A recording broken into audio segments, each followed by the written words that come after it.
الوحيد في المغرب اللي كان فاهم المنظومة الصحية في المغرب كي كدير تشتغل، وكان كيشرحها لنا بطريقة كوميدية، وحنا ما كناش فاهمين وكنا غير كنضحكوا وكنصفقوا. وهذا بصراحة الله هو الواقع ديال الصحة ديالنا في المغرب.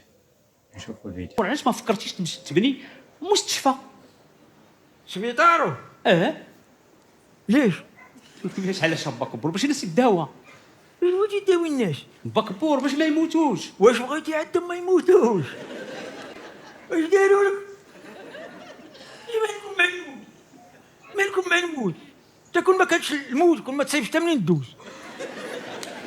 انا رقبتي للموت نعمه كتخفف يا بنادم. قعداك دابا دخلني عليك بالله. هاد السبيطارات ليش؟ الضياع ديال الوقت والفلوس.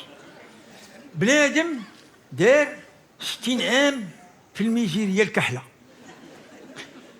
امرض نوض تداوي طول ليه العمر. فاش طلق السمر